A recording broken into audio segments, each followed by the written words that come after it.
दुधाला दुःख दिले की दही बनते, दह्याला दुखावले की त्याची ताक बनते आणि ताकाला त्रास दिला की त्याची लोणी बनते आणि त्याच लोण्याला जर आपण ढवळलं तर त्याच्यापासून तूप बनते. दुधापेक्षा दही महाग, दह्यापेक्षा ताक महाग, ताकापेक्षा लोणी महाग आणि लोण्यापेक्षा तूप महाग. परंतु या सर्वांचा एकच रंग, तो म्हणजे पांढरा. याचाच अर्थ पुन्हा पुन्हा संकटे आणि दुःख झेलूनसुद्धा जो माणूस आपला रंग बदलत नाही ना, अशा माणसाची किंमत समाजामध्ये जास्त असते.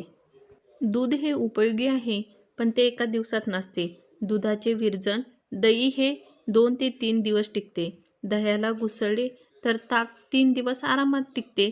ताकामध्ये लोणी आठवडाभरात राहील, पण लोण्याचे कढवले म्हणजे त्याला तापवले तर त्याच्यापासून तूप तयार होते आणि ते तूप मात्र कधीही खराब होत नाही. आता बघा, आहे की नाही गंमत? एका दिवसाचं नासणारं दूध कधीही न नासणारे तूप बनले आहे. तसेच आपले मन अथांग आहे. त्यात सकारात्मक विचार घालून नीट मंथन करा, चिंतन करा, नमन करा आणि आपले जीवन चांगले घडवा.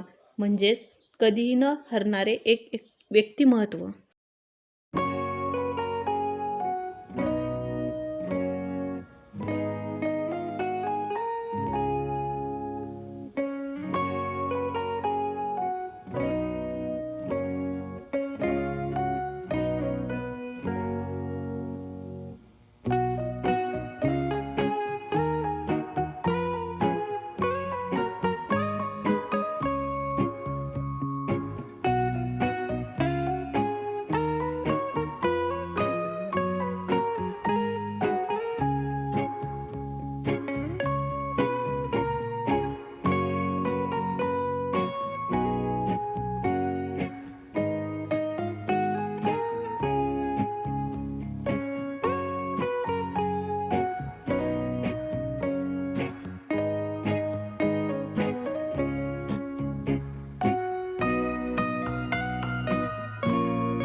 सकाळपासून नुसते कामं सुरू आहे. तर चला, मी एक कप चहा घेते. त्याच्यानंतर मला देवाऱ्यातल्या देवांची देवपूजाही करायची आहे.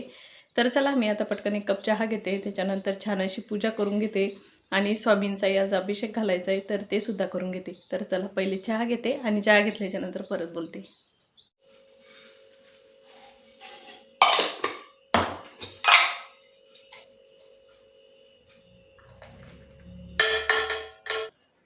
हाय, हॅलो, मी छाया. मी सर्वांचं स्वागत करते परत एका छानशा नवीन व्हिडिओमध्ये. आणि आपल्या या मराठी यूट्यूब चॅनलवरती सर्वप्रथम सगळ्यांना श्री स्वामी समर्थ. श्री स्वामी समर्थ. जय जय स्वामी समर्थ. सगळ्यांना आजचा दिवस छान आरोग्यदायी आनंदाचा जावो आणि तुमच्या मनातील सगळ्या इच्छा पूर्ण असे स्वामीचरणी प्रार्थना करते आणि आजच्या एका छानशा नवीन व्हिडिओला सुरुवात करते. तर आज स्वामींचा आहे ना प्रगट दिन आहे, तर छान मला अशी पूजा करायची आहे, अभिषेक करायचा आहे स्वामींचा आणि छोटीशी पूजासुद्धा मांडायची. आणि स्वामी चरित्र सारामृतचा जो ग्रंथ आहे, तर त्या ग्रंथाचं मला एका दिवसाचं पारायणसुद्धा करायचं आहे. तर म्हटलं चला, व्हिडिओला पहिले सुरुवात करूया. घरातले सगळे कामं आवरून घेतलेले आहे. झाडझूड, पोछा हे सगळं करून घेतलेली. घरातली जी बेसिक क्लिनिंग असते ना, तर ती सगळी करून घेतलेली आहे. म्हटलं चला, आता छान अशी निवांत पूजा करूया. तर बरोबर आहे ना, आता 10 वाजलेले. तर देवांशनेच्या अगोदर माझी छान अशी पूजा करून झाली पाहिजे. तर चला, व्हिडिओ कंटिन्यू बघा. आणि तुम्हाला खरंच माझा जर व्हिडिओ आवडला तर व्हिडिओला लाईक करा, शेअर करा आणि सबस्क्राईब करा. तर चला, इथं देवपूजा करायची ना, तर इथं छान असे देवपूजेसाठी फुलं तोडून आणलेले आहे. स्वामींचा अभिषेक करायचा आहे. तर कच्चं दूध म्हणजे कच्च्या दुधानं अभिषेक केला जातो ना, तर इथं मी कच्चं दूध घेतलेलं आहे. इथं साखर काढून घेतलेली आहे आणि काल केलेली देवपूजा. तर आज देवाऱ्यातल्या मंदिरातला लाईटसुद्धा लावायचा बाकी होता. तर चला, इथं मी पहिले ना देवाऱ्यातल्या देवांची देवपूजा करून घेते. ते काही मी तुमच्यासोबत शेअर करत नाही, कारण ते शेअर करत बसलं तर व्हिडिओ खूप मोठा होऊन जातो. छान अशी देवाऱ्यातल्या देवांची देवपूजा करून घेते आणि निवांत मग स्वामींचा अभिषेकही करते. स्वामींची जी मला पूजा मांडायची, तर ती पूजासुद्धा मांडून घेते. तर चला, मी पहिले आता देवाऱ्यातल्या देवांची देवपूजा करते.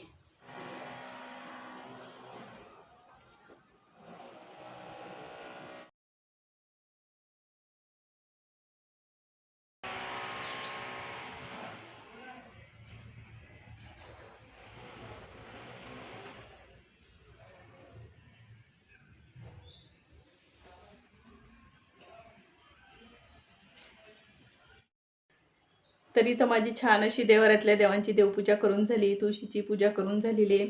आणि मला आता जी स्वामींची पूजा मांडायची आहे, तर त्या पूजेसाठीचा चौरंग, त्याच्यावरती एक पिवळं वस्त्र, हे सगळं मी व्यवस्थित करून घेतलेले आहे. पूजेला जेवढं साहित्य लागतं, पूजेसाठी जे वस्तू लागतात त्या सगळ्या मी इथं जवळच काढून घेतलेल्या आहे. म्हणजे काय होईल, पूजा करायला एकदम सोपं होणार. तर चला मी आता पहिला स्वामींचा फोटो छान पुसून घेते, स्वामींचा छान अभिषेक घालून घेते. तर चला.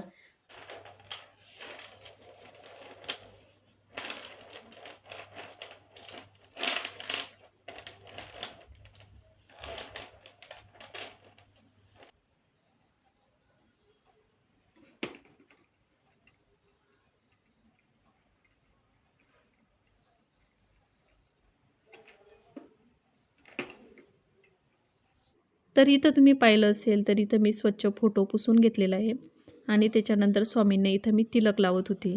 तर ज्या सेवा आपण करतो ना स्वामींच्या, तर त्याच्यामध्ये सुद्धा हा एक भाग येतो. म्हणजेच हा जो शृंगार करतो ना आपण फोटोचा, स्वामींच्या मूर्तीचा, तर ते सुद्धा स्वामींना खूप आवडते. ते सुद्धा ते आवडीनं बघत असतात. त्यांना ती जी सेवा केलेली असते ना, तर ती सेवा त्यांना प्रचंड आवडते. तर इथं तुम्ही पाहिलं असेल तर मी छान असा फोटोचा शृंगार करून घेतलेला आहे. आणि आपण दुसऱ्यांनाही जरी सेवा केल्या, ह्या जरी अशा छोट्या-मोठ्या जरी सेवा केल्या ना, तर त्या स्वामींच्या खूप आवडीच्या सेवा आहे आणि त्या आपण आवडीनं करायलाच पाहिजे. तर इथं छान असा फोटो पुसून घेतला, फोटोला छान असा तिलक लावून घेतला. इथं आपल्याला कोणतीही पूजा करायची असली छोटी-मोठी, तर पहिला आपल्याला दिवा प्रज्वलित करावा लागतो, कारण त्या पूजेची साक्ष तो दिवा देत असतो. तर इथं मी पहिला संकल्प घेतलेला आहे. त्याचा काही मी शूट नाही घेतलं, कारण मी तुम्हाला एक डिटेल व्हिडिओमध्ये एकदा सांगितलेलं आहे, की संकल्प कशा पद्धतीने घ्यायचा. संकल्प घेतला आणि त्याच्यानंतर लगेच स्वामींचा इथं मी अभिषेक करायला घेतलेला आहे. पहिला मी पाण्यानं अभिषेक करून घेतला, त्याच्यानंतर कच्च्या दुधानं अभिषेक करून घेतला, त्याच्यानंतर चंदन पावडरनं सुद्धा अभिषेक करून घेतलेला आहे. त्याच्यानंतर मध असतं ना, गावरान मध, तर त्या मधानं सुद्धा अभिषेक करून घेतलेला आहे. इथं मी दह्याचा वापर केला नाही, कारण दहीनं संपलेलं असल्यामुळं इथं दही काही वापरलं नाही. त्याच्यानंतर लगेच इथं मी साखरनं अभिषेक करून घेतलेला आहे. त्याच्यानंतर परत पाण्यानं अभिषेक करून घेतलेला आहे. फुलांनी, चहा पाकळ्यांनी अभिषेक करून घेतलेला आहे. या ज्या अशा छोट्या-मोठ्या सेवा असतात किंवा छोट्या-मोठ्या सेवा केल्या जातात, तर ह्या स्वामींना प्रचंड आवडतात. अशा सेवा जेव्हा आपण करतो, तर तेव्हा स्वामी खूप खुश असतात. त्यांना या सेवा बघायलाही खूप आवडतात आणि आपल्या हातून करून घ्यायलाही आवडतात.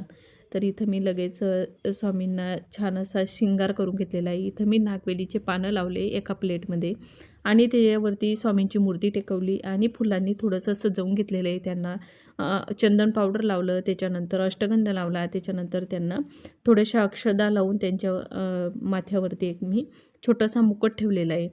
त्याच्यानंतर आपण जेव्हा अशा पूजा करतो किंवा अशा स्वामींच्या सेवा करतो ना, तर तिथं एक नारळ टेकवलं जातं आणि त्याच्यावरती एक पान ठेवलं जातं, त्याच्यावरती एक पैसा आणि सुपारी ठेवली जाते. जे लोकं स्वामींची सेवा करतात त्यांनाही माहीत असेल, तर आपण त्यांना गुरु मानलेलं असतं, तर त्यामुळे आपल्याला इथं हे नारळ ठेवावं लागतं. म्हणजे नारळ आपल्याला गुरुची साक्ष देत असतं, म्हणजे आपण गुरुला जोडले गेलेलो आहेत, हे असं हे नारळ आपल्याला सांगून जातं. त्यासाठी कोणतीही पूजा मांडायची असली स्वामींची, तर तेव्हा तिथं नारळ ठेवणं खूप आवश्यक आहे. तर इथं अजून मला नैवेद्य बनवायचा होता, तर इथं मी आता सध्याचा खडे साखरेचा नैवेद्य दाखवला. इथं मी छोटा चौकोन काढून घेतला आणि त्याच्यावरती खडे साखरेचा नैवेद्य ठेवला, त्याच्यावरती तुळशीपत्र ठेवलं आणि एक लोटा भरून पाणी ठेवलेलं आहे.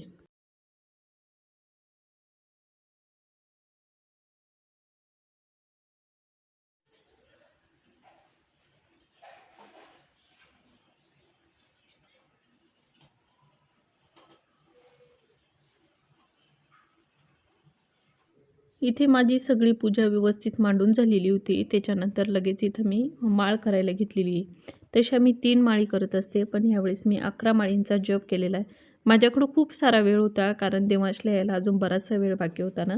तर म्हटलं चला आजच्या दिवशी तरी आपण 11 माळीचा जप करूया. तशी मी 3च माळींचा जप करते. त्याच्यानंतर लगेच मग माळी जप करून घेतला आणि त्याच्यानंतर लगेच मी इथं अध्यायाला सुरुवात केलेली होती वाचायला. कारण देवांश येण्याच्या अगोदर माझे हे पूर्ण अध्याय वाचून झाले पाहिजे होते. कारण मग तो आला ना, तर मग मला मधात डिस्टर्ब होऊन जाणार. म्हणजे माझं वाचन थोडंसं थांबून जाणार. तर त्यासाठी मग इथं मला म्हणजे लवकर वाचन करून घ्यायचं होतं. तर इथं मला जवळपास दीड पावणे 2 तास ग्रंथ वाचायला लागला. कारण खूप दिवसानंतर असा मोठ्या ग्रंथाचं पारायण केलं जातं ना, तर तेव्हा थोडासा आपल्याला वेळ नक्कीच लागतो. त्याच्यानंतर लगेच मी परत धूप लावला, कारण पहिला लावलेला धूप पूर्ण संपून गेला होता. अगरबत्ती पूर्ण संपून गेली होती. त्यानंतर मग मी परत दुसरा धूप लावला आणि इथं छान आरत्यासुद्धा करून घेतलेल्या आहे. तर इथं मला नैवेद्याचा स्वयंपाक बनवायचा आहे, पण त्याला थोडासा वेळ आहे. तर इथं तुम्ही पाहू शकता एवढी सुंदर अशी पूजा मी मांडणी करून घेतलेली आहे.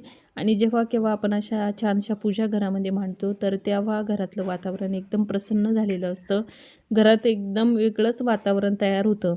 तर छान वाटत होतं आणि प्रसन्न पण वाटत होतं.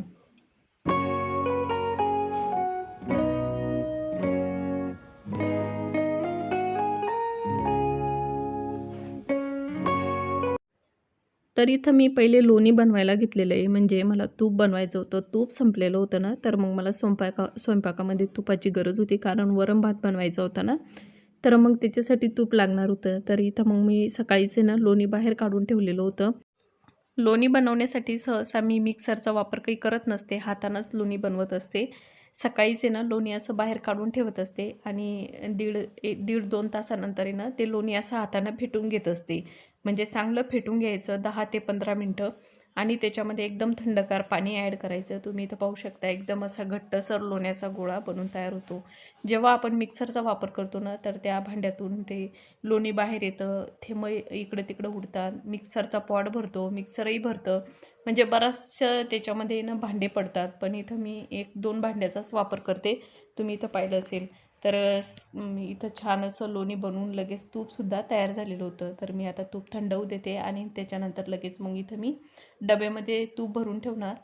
घरच्या तुपाची जी मज्जा असते ना, तर ती वेगळीच असते. आपण बाहेरून मार्केटमधून किती महागाचं तूप आणा, पण जे फ्लेवर असतो किंवा जो सेंट असतो ना, तर तो घरच्या तुपाला एकदम भारी असतो.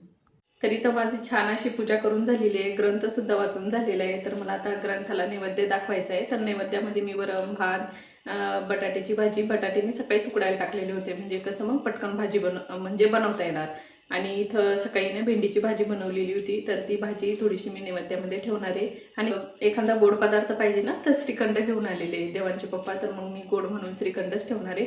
तर चला मी आता पटकन असा स्वयंपाक करून घेते आणि तसंच मला दाखवतेच. तर चला. तर इथे मी पहिले ना आता डाळीचा म्हणजे कुकर लावून देते, म्हणजे डाळ पटकन होणार. आणि मग लगेच एका साईडने ना इथं मी भाजीला फोडणी देऊन देते.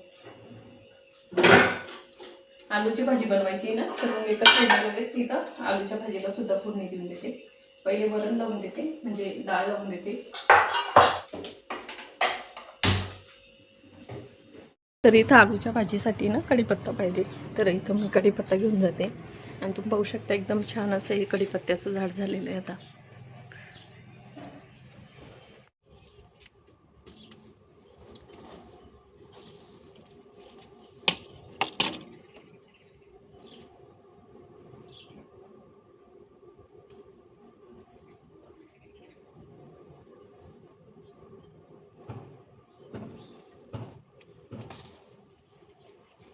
तर इथून पाहू शकता एकदम छान असे आता हे कढीपत्त्याला नवीन पानं आलेले. पहिलेवाले जे पानं होते ना, ते सगळे पानं गळून गेलेले आणि छान अशी आता पालवी फुटलेली नवीनवाली. तर हे बघा एकदम फ्रेश असा कढीपत्ता आणि एवढा सुगंध आहे ह्या कढीपत्त्याला. तर चला मी आता पहिले ना बटाट्याच्या भाजीला फोडणी देऊन देते.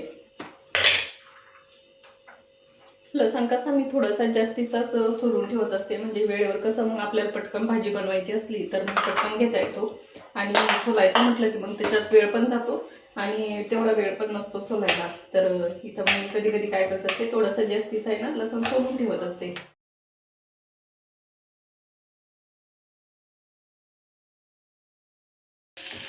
तर इथं मी आलूच्या भाजीला आहे ना फोडणी देऊन दिलेली आहे. बऱ्याच वेळेस मी तुम्हाला व्हिडिओमध्ये ही भाजी कशी बनवता हे दाखवलेलं आहे, तर त्याच्यामुळे मी काही तुमच्यासोबत ते शेअर केलं नाही.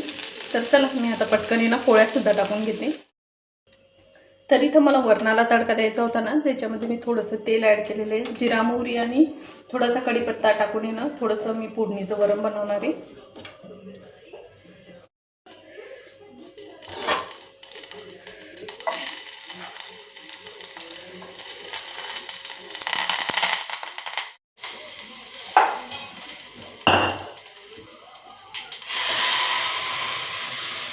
तर चला इथं माझा पूर्ण स्वयंपाक करून झालेला आहे. इथं वरणाला फोडणी दिलेली आहे, इथं भात बनवला आणि इथं आलूची भाजी बनवलेली आहे. तर मी आता पटकन नैवेद्य दाखवून देते आणि त्याच्यानंतर मग मी सुद्धा जेवण करते, कारण आता बराचसा वेळ झालेला आहे. तर चला मी आता हे पटकन नैवेद्य दाखवते, नैवेद्याचं ताट काढून घेते आणि नैवेद्य दाखवून देते.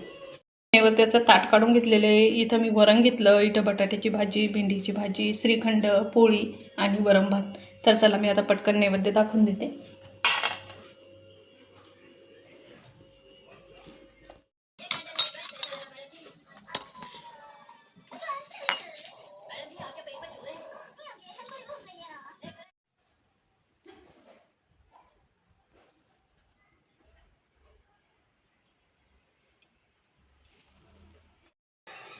तर चला ताईनो, इथं नैवेद्य दाखवून झाला, जेवणसुद्धा करून झालेलं आहे आणि बराचसा वेळ झालेला आहे. देवणसुद्धा स्कूलमधून आलेलं आहे आणि छान असं आज पारायणसुद्धा केलेलं आहे. तर आजचा जो पूर्ण जो रुटीन आहे ना, तर तेच मी तुम्हाला व्हिडिओमध्ये शेअर केलेलं आहे. तर चला ताईनो, आजचा व्हिडिओ ना मी इथंच थांबवते. आय होप तुम्हाला माझा आजचा व्हिडिओ आवडला असेल. व्हिडिओ आवडला असेल ना, व्हिडिओला जरूर लाईक करा. भेटू आपण अशाच एका छानशा नवीन व्हिडिओमध्ये. तोपर्यंत तुम्ही स्वतःची काळजी घ्या. श्री स्वामी समर्थ. जय जय स्वामी समर्थ. सगळ्यांना बाय.